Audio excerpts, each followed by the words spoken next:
on this historic day when India takes her place as a free and independent dominion in the British Commonwealth of Nations. 1947 में जब India आजाद हुआ तब हम दुनिया के सबसे गरीब देशों में से एक थे। 2 साल बाद चाइना उसी टाइम पे उसी पेस पे स्टार्ट कर रहा था। दोनों नेशंस गरीब थे, ब्रोकन थे और स्टार्ट करने की कोशिश कर रहे थे। दोनों का सपना एक ही था, स्ट्रॉन्ग इकोनॉमी बनाना, लोगों को नौकरी देना और दुनिया को दिखाना कि वो भी पावरफुल हो सकते हैं। But 75 years later, they are worlds apart. In 1980, India and China had almost same GDP per person, which is $300 या 20,000 रुपए के आसपास। आज चाइना इज ओवर 13,000 और इंडिया सिर्फ 2,700। चाइना ने जितनी फैक्ट्रीज एक साल में बनाई है, इंडिया उतनी 10 साल में भी नहीं बना पाता है। It's cities are connected with high speed trains while many Indian towns still wait for proper roads and power. तो इससे सवाल उठता है कि एक्चुअली में हुआ क्या?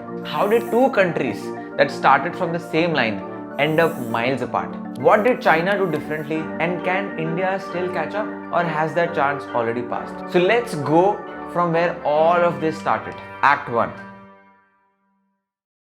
1970s के दौरान इंडिया और चाइना दोनों ही स्ट्रगल कर रहे थे। दोनों देश गरीब थे, लोगों के पास खाने को कम था और सरकार हर चीज कंट्रोल करती थी। जैसे कि किसान क्या उगाएंगे, फैक्ट्री क्या बनाएगी, सब कुछ ऊपर से डिसाइड होकर नीचे आता था। अब सोचो, जब हर चीज गवर्नमेंट डिसाइड करेगी तो लोग खुद से क्या ही कर पाएंगे। जीडीपी ग्रोथ दोनों देशों में 3.5% के आसपास थी और लोगों की बेसिक नीड तक पूरी नहीं हो रही थी। एक तरह से दोनों अपनी जगह अटक गए थे क्योंकि ना सिस्टम बदल रहा था ना सोच।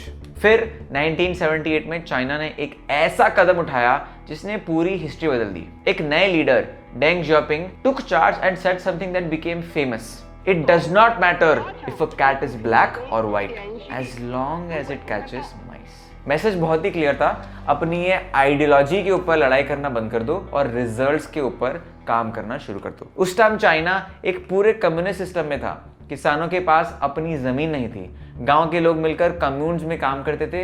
Hundreds of families used to work together and जो भी अनाज उगता था सब सरकार को देना पड़ता था। सरकार ही बताती थी क्या उगाना है, कितना बेचना है, किस दाम पर बेचना है। मतलब चाहे तुम कितनी भी मेहनत कर लो, प्रॉफिट तुम्हारा नहीं होगा, गवर्नमेंट का होगा। एंड मतलब late 1970s China was facing extreme food crisis and millions were on the edge of famine। सब भूखे मर रहे थे। तब उनको रियलाइज हो कि people need a reason to work better. तब उन्होंने बहुत ही जल्दी से इंट्रोड्यूस किया हाउस होल्ड रिस्पॉन्सिबिलिटी सिस्टम, जिसमें हर फैमिली को अपनी जमीन दी गई। उन्हें एक फिक्स कोटा गवर्नमेंट को देना था, लेकिन उसके बाद जितना एक्स्ट्रा होगेगा वो उनका। पहली बार लोगों को लगा कि यार उनके काम उनके लिए कुछ ला सकता है और उस पॉलिसी का रिजल्ट उनको तुरंत मिला। 1978 एंड 84 के बीच food production grew to 7.1% from 2.7 and rural incomes grew by 14.2%। Grain output जो था वो भी 4.5% से बढ़ा। पहली बार लोगों के घर में खाना था, बच्चे स्कूल जा रहे थे और गाँव में छोटी मशीन और स्कूटर्स दिखने लगे। सिर्फ एक पॉलिसी चीज ने पूरे देश का स्टेट बदल दिया। डेंग ने यही लॉजिक इंडस्ट्रीज पे भी लगाई। उन्होंने बनाया स्पेशल इकोनॉमिक जोन्स, जैसे शेंजन जो तब एक छोटा फिशिंग विलेज था। इन जोन्स में फॉरेन इन्वेस्टर्स को अट्रैक्ट करने के लिए टैक्स हॉलिडे देते थे, सस्ते में लैंड बेच देते थे और सिंपल अप्रूवल्स रखते थे। 1980 से 1990s के बीच में China's FDI foreign direct investment, जो बाहर से पैसा उनकी कंट्री में आ रहा था, वो $195 मिलियन से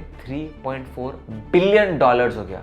Almost 17 times higher in just 1 decade. And China का एक्सपोर्ट वॉल्यूम हर साल 5 से 10% बढ़ने लगा। और उसी वक्त इंडिया में कुछ और ही कहानी चल रही थी। इंडिया अभी भी लाइसेंस राज के अंडर था। अगर तुम्हें एक फैक्ट्री खोलनी है तो पहले बहुत सारी परमिशन लो, करप्शन, पैसा दो, industry, ministry, finance, labour, environment, सबके अलग अलग रूल्स से झुलो, अलग अलग सिग्नेचर्स लो। आइडिया ये था कि फॉरेन कंपटीशन से इंडियन कंपनीज को बचा के रखेंगे, लेकिन रिजल्ट उल्टा निकला। काम धीरे धीरे होने लगा, करप्शन बढ़ गया, इनोवेशन खत्म हो चुका था। 1950s से 80s के बीच में सिर्फ 3.5% की ग्रोथ होती थी और जिसको इकोनॉमिस्ट बोलते थे हिंदू रेट ऑफ ग्रोथ, कि ये स्टेडी ग्रोथ है भले ही पेनफुली स्लो हो। 1980s के एंड तक सिचुएशन क्रिटिकल हो गई थी। मतलब एक टाइम ऐसा आ गया था जब हमारे पास सिर्फ $1 बिलियन के आसपास का फॉरेन एक्सचेंज था, जो सिर्फ 3 हफ्ते के इंपोर्ट्स को झेल सकता था। एंड फिर 1991 में इंडिया मजबूरन होके लिबरलाइज करने लग गया अपने आप को। लाइसेंसेस हटाए गए, उसके बाद इंपोर्ट ड्यूटीज कम करी गई एंड फॉरेन इन्वेस्टर्स को बुलाया गया। उसके बाद turning point for India started, but it came 13 years after China's reform. जब तक इंडिया खुल रहा था, चाइना 13 साल पहले से आगे दौड़ लगा चुका था। तब तक उनके ports, power plants, train workforce पता नहीं क्या क्या बन गई थी। ये 13 साल का फायदा कैसे उठाया चाइना ने और उन्होंने क्या किया जो हम नहीं कर पाए, ये समझते हैं एक्ट 2। जब चाइना ने रिफॉर्म स्टार्ट किए, उन्होंने एक क्लियर डायरेक्शन चूज किया, मैन्युफैक्चरिंग। आइडिया बहुत ही सिंपल था, if you want to remove poverty you need jobs, and if you want jobs you need factories. और इसी डायरेक्शन में उन्होंने काम किया। 1980s के बाद चाइना का जीडीपी हर साल 10% से ज्यादा की पेस पर ग्रो करने लगा और दुनिया की सबसे तेज इकोनॉमीज में से एक बन गया। चाइना ने शुरुआत छोटी चीजों से की, जैसे वो जूट के कपड़े बनाते थे, वो टॉयज बनाने लग गए, वो बाइसाइकिल्स बनाने लगे। ये सब लो स्किल्स प्रोडक्ट थे, बट इन्होंने लाखों लोगों को काम दिया, एंड इसलिए रूरल एरियाज के लोग शहरों में आए, फैक्ट्रीज में काम मिला और पहली बार रेगुलर इनकम मिली। एक छोटी सैलरी भी उनके लिए एक बहुत बड़ी बात थी। And then slowly China upgraded their strategy. 1990s के बाद उन्होंने इलेक्ट्रॉनिक्स, मशीनरी, ऑटोमोबाइल्स बनाना भी स्टार्ट किया। और ये मैन्युफैक्चरिंग सिर्फ डोमेस्टिक यूज के लिए नहीं था, it was for the whole world. आज भी वर्ल्ड्स टोटल मैन्युफैक्चरिंग आउटपुट का 27 to 30% चाइना से आता है। मतलब every 1 in 3 product in the world is made in China. And the government supported this change in every way possible. And it also made sure that workers were trained through vocational schools and local programs. Simple formula था, make it easy to build, make it easier to export and make it cheap to produce. इसलिए हर साल नई industry cities खड़े होते गए, जैसे गॉन्जुआ, सूजो and Tizen. And इसकी वजह से पॉवर्टी भी ड्रॉप हुआ है sharply, from 96% in 1980s to less than 1% in 2019. अब इंडिया को देखो, 1991 में जब हमने अपनी इकोनॉमी खोली, हमने मैन्युफैक्चरिंग नहीं बल्कि सर्विसेज पे फोकस किया।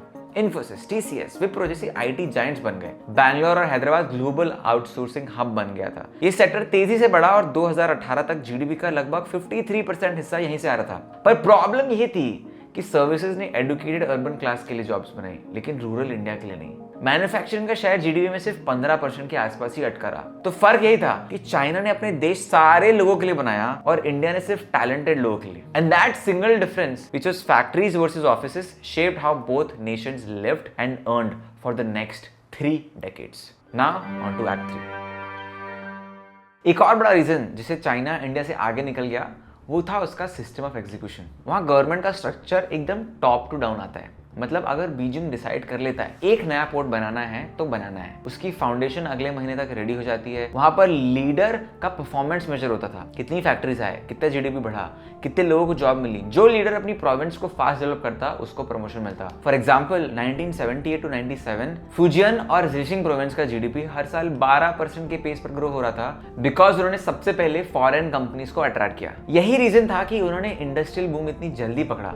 और इंडिया में बहुत डिफरेंट था, यहाँ डिसीजन मेकिंग स्लो थी। Every project needed dozens of clearances, environment, land और 100 टाइप की परमिशन लेते थे। दुनिया भर की चीजें होती थी, जिसकी वजह से एक एक्सप्रेसवे को कंप्लीट होने में चाइना में जहां 3 साल लगता था, इंडिया में 10 साल लगता था। इवन टुडे इंडिया का एवरेज प्रोजेक्ट डिले 3 से 4 साल ज्यादा ही लगता है। पॉलिटिकल स्टेबिलिटी भी एक फैक्टर है, बिकॉज चाइना एक सिंगल पार्टी सिस्टम है और उनकी कम्युनिस्ट पार्टी के पास कंटिन्यूटी है, और यही स्टेबिलिटी उनकी सोसाइटी में भी थी। 90% से ज्यादा पॉपुलेशन चाइनीज है, एक ही लैंग्वेज, एक ही कल्चर, एक ही गोल। इस यूनिटी ने डिसीजन मेकिंग को भी एक्चुअली बहुत फास्ट बना दिया था और आसान कर दिया था। इंडिया में हर 5 साल में गवर्नमेंट बदलती है तो उसकी वजह से पॉलिसीज बदल जाती थी, और 28 स्टेट्स इतने अलग है एक दूसरे से, तो ऑब्वियसली कॉपरेशन मिलना भी मुश्किल हो जाता है। और यही डिफरेंस ने दोनों इकोनॉमीज का स्पीड तय किया।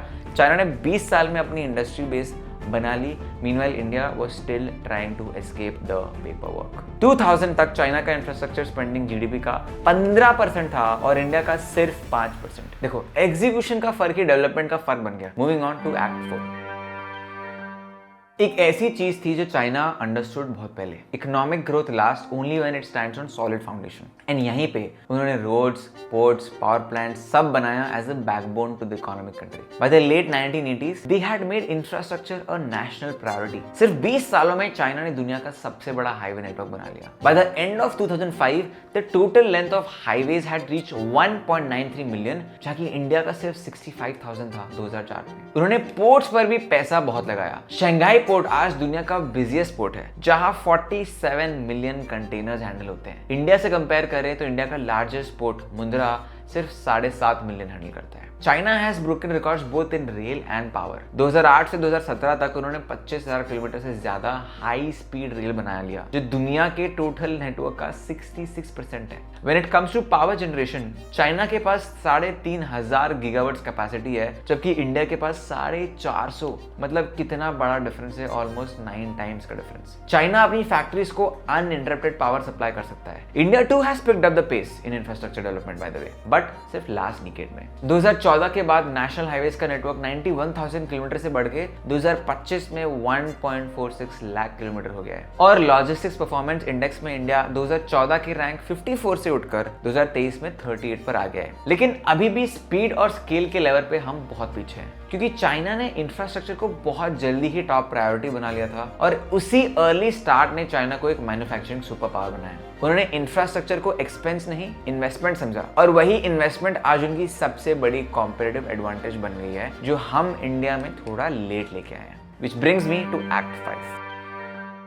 चाइना ये समझता था कि इकोनॉमिक ग्रोथ सिर्फ बिल्डिंग्स और मशीन के बारे में नहीं है, it's about people as well, and they realise it early and made education and health care और नेशनल प्रायोरिटी। 1986 में 9-year कंपल्सरी एजुकेशन लॉ लागू हुआ, जिससे हर बच्चों को स्कूल जाना मैंडेटरी बन गया और 25 सालों में चाइना की लिटरेसी रेट 65% से बढ़कर 96% तक पहुंच गई। 2023 के डेटा के हिसाब से चाइना की लिटरेसी रेट 97.3% है और लाइफ एक्सपेक्टेंसी 78। मतलब उन्होंने एक एडुकेटेड और हेल्दी वर्कफोर्स खड़ी कर ली जो इंडस्ट्रियल ग्रोथ के लिए परफेक्ट थी। वोकेशनल ट्रेनिंग भी उनके मॉडल का एक कोर पार्ट था। 90s के दौरान उन्होंने हर प्रोविंस में टेक्निकल इंस्टीट्यूट्स खोल दिए जहां लोग मैन्युफैक्चरिंग और मशीनरी के स्पेसिफिक स्किल्स सीखते थे। इसलिए जब फॉरेन फैक्ट्रीज चाइना में आई, उन्हें स्किल्ड वर्कर्स रेडी मिल गए। इंडिया ने एजुकेशन और हेल्थ पे भी प्रोग्रेस किया, पर पेस अगेन स्लो था। आज हमारा लिटरेसी रेट 78% के आसपास है और लाइफ एक्सपेक्टेंसी 72। लेकिन क्वालिटी ऑफ एजुकेशन और हेल्थ केयर दोनों अनइवन है। यूनेस्को की रिपोर्ट के मुताबिक इंडिया ने प्राइमरी स्कूल्स में टीचर एब्सेंटिज्म 25% तक है। मतलब स्कूल बन रहे हैं पर पढ़ाई नहीं हो रही है। पब्लिक हेल्थ केयर स्पेंडिंग भी जीडीपी का सिर्फ 2% है, चाइना में 5.5% है almost. Yes, India has produce world class institutes like IITs, IIMs, AIIMS, जिन्होंने ग्लोबल लीडर्स को भी राइज दिया है। लेकिन देश तब ग्रो करता है जब हर आदमी एडुकेटेड और हेल्दी हो, सिर्फ एलीट लोग नहीं, सिर्फ एक टॉप 2% नहीं। चाइना ने अपने लोगों को स्ट्रेंथ बनाया और वही उनका सबसे बड़ा एडवांटेज बना, which what India has not been able to do. Which brings me to Act 6. 1990s के बाद जब ग्लोबलाइजेशन फुल स्पीड पर आया, चाइना सबसे रिलायबल मैन्युफैक्चरिंग हब बन गया। वेस्टर्न कंपनीज को एक ऐसी जगह चाहिए थी जहां प्रोडक्शन सस्ता, तेजी से और बिना डिले के हो, और चाइना ने ये सब डिलीवर किया। मेड इन चाइना सिर्फ एक लेबल नहीं रहा, एक ग्लोबल गारंटी बन चुका था। हर प्रोडक्ट, चाहे फोन हो या फैन, किसी ना किसी तरीके से चाइना से जुड़ा हुआ है। उन्होंने अपनी एफिशिएंसी और स्केल से दुनिया का ट्रस्ट जीत लिया। Between 2001 and 2023 their export value rose from 272 billion to $3.5 trillion. India भी ग्लोबलाइजेशन का पार्ट बना, लेकिन अलग तरीके से। हमने गुड्स नहीं बेचे, हमने सामान नहीं बेचा, हमने स्किल्स बेची। कोडर्स एक्सपोर्ट करे, इंजीनियर्स एक्सपोर्ट करे, सर्विस बिजनेस को एक्सपोर्ट किया। हमने अपने लोगों के टैलेंट से वर्ल्ड को कनेक्ट किया, पर फैक्ट्री, स्पोर्ट्स और सप्लाई चेन के लेवल पर पीछे रह गए। बट अब ये इक्वेशन धीरे धीरे बदल रही है। अब एप्पल, फॉक्सकॉन और सैमसंग जैसे ब्रांड्स इंडिया में प्रोडक्शन शिफ्ट कर रहे हैं। ग्लोबल इन्वेस्टर्स अब इंडिया को एक ऑल्टरनेटिव मैन्युफैक्चरिंग बेस के रूप में देख रहा है। India is right now the most important economy in terms of attracting foreign capital. China +1 strategy जिसको बोलते हैं वेस्ट में। Made in India is no longer just an idea. It is happening, and if the pace hold, it could be the country's next turning point. And all of us as young entrepreneurs need to make sure that हमें जहां opportunity दिख रही है manufacturing में घुसने की, हमें personally भी वो रिस्क लेके बेट लेके घुसना चाहिए। Now coming to Act 7। एक और रीजन है कि चाइना का वर्कफोर्स इतना बड़ा कैसे है और वो ग्लोबलाइजेशन कैसे जल्दी अचीव कर पाए। 79 में चाइना ने एक स्ट्रिक्ट पॉलिसी लगाई थी, वन चाइल्ड पॉलिसी, एक स्ट्रिक्ट रूल जिससे उनका पॉपुलेशन ग्रोथ कंट्रोल में आया। उनका गोल था पॉपुलेशन ग्रोथ को कंट्रोल करना, ताकि खाना, नौकरी और घर के रिसोर्सेज पर प्रेशर कम हो। पहले 30 सालों तक ये पॉलिसी ने उनको इकोनॉमिक बेनिफिट दिया। कम बच्चे होने का मतलब था कम डिपेंडेंस और ज्यादा वर्किंग एज लोग। इससे 90s के दौरान उनका लेबर फोर्स शेयर 70% से ज्यादा हो गया था। मतलब 100 में से 70 लोग काम कर रहे थे और जीडीपी ग्रोथ 10-12% के बीच स्टडी रही। इंडिया ने पॉपुलेशन कंट्रोल के लिए ऐसी स्ट्रिक्ट पॉलिसी नहीं लगाई। हमारा पॉपुलेशन स्टडीली ग्रो होता रहा, बढ़ता रहा। 90s में जब चाइना अपना इंडस्ट्रियल पीक छू रहा था, इंडिया तब भी बेसिक एजुकेशन और हेल्थ केयर के लिए फाइट कर रहा था। इससे per capita income growth slow हो रही थी। But now the situation has completely reversed. China की पॉपुलेशन अब एजिंग स्टेटस में आ गई है। उनका मीडियन एज 40 इयर्स है और 2023 में उनकी पॉपुलेशन भी पहली बार घटी। इंडिया अब दुनिया का यंगेस्ट कंट्री है जिसका मीडियन एज है 28। मतलब हमारे पास दुनिया का सबसे बड़ा यूथ बेस है। हमारी 65% से ज्यादा पॉपुलेशन है 35 के नीचे जिनकी उम्र है। अगर ये यंग एनर्जी प्रोडक्टिव जॉब्स में लग गई तो India next global growth hub बनेगा ही बनेगा। लेकिन अगर जॉब्स नहीं मिली तो ये एनर्जी फ्रस्ट्रेशन में बन जाएगी। Act 8। Today, things are starting to change. For 40 years, China led the world's rise, but आज उसकी गति slow हो रही है। As of 2024, China's GDP growth is around 4.7%, nearly half of what it was at 10%. Wages have risen, the population has aged, the youth workforce is shrinking. Manufacturing भी expensive होती जा रही है। जो मॉडल ने चाइना को उठाया था चीप लेबर और लार्ज स्केल एक्सपोर्ट्स का, वो अब सस्टेनेबल नहीं हो रहा है और थोड़ा थोड़ा स्लो हो रहा है। साथ ही चाइना के रिजिड पॉलिटिकल कंट्रोल ने इनोवेशन को भी स्लो कर दिया है। प्राइवेट सेक्टर पर रेस्ट्रिक्शन बढ़ते जा रहे हैं। Major tech firms like Alibaba and Tencent have also faced heavy clampdowns. As a result investor confidence कम हुआ है एंड 2023 तक फॉरेन इन्वेस्टमेंट इनफ्लोस चाइना में 80% से कम हो गए। Meanwhile India has been turning steadily positive. Digital system जैसे यूपीआई, आधार, जीएसटी ने बिजनेस को सिंप्लीफाई किया है। इंफ्रास्ट्रक्चर प्रोजेक्ट्स फास्ट हो रहे हैं। 2014 के बाद से इंडिया हर दिन एवरेज 28 किलोमीटर का हाईवे बना रहा है। मैन्युफैक्चरिंग सेक्टर के लिए पीएलआई, जो प्रोडक्शन लिंक्ड इंसेंटिव स्कीम्स बोलते हैं, ग्लोबल ब्रांड्स को अट्रैक्ट भी किया है। इसीलिए एप्पल ने अपने आईफोन प्रोडक्शन का 14% इंडिया शिफ्ट किया है। फॉक्सकॉन ने $1.5 बिलियन का प्लांट यहाँ सेटअप किया है। इंडिया के पास अब वही विंडो है जो कभी चाइना के पास थी, एक यंग पॉपुलेशन और एक एक्सपैंडिंग मार्केट। लेकिन ये विंडो हमेशा नहीं खुली रहेगी। If we can bring speed and execution together, we can catch up to China very quickly और इवन सरपास देम। तो सवाल ये नहीं है कि why did India not develop like China, उसका जवाब तो मैंने आपको दे दिया है। बट आपको ये समझना जरूरी है कि दोनों कंट्रीज की प्रायोरिटीज अलग थी। चाइना ने स्पीड को चूज किया, इंडिया में फ्रीडम। डिफरेंस सिर्फ पेस का था, डायरेक्शन का नहीं। पहले रेस थी किस देश के पास ज्यादा फैक्ट्रीज हैं, अब रेस है किस देश के पास ज्यादा आइडियाज, इनोवेशन और इंक्लूसिव ग्रोथ है। China may have had faster growth, but India is playing the long game. And if we can stay steady, simplify how we work and move forward together, the world center of growth could slowly shift from Shanghai to Bangalore or Bombay. Because the point is, अगर आप 100 साल की race खेल रहे हो तो 40 साल में भले ही आप पीछे हो, 100 ईयर तक के आप शायद आगे चले जाओ. And long-term sustainable growth is any day more important than short-term or mid-term growth.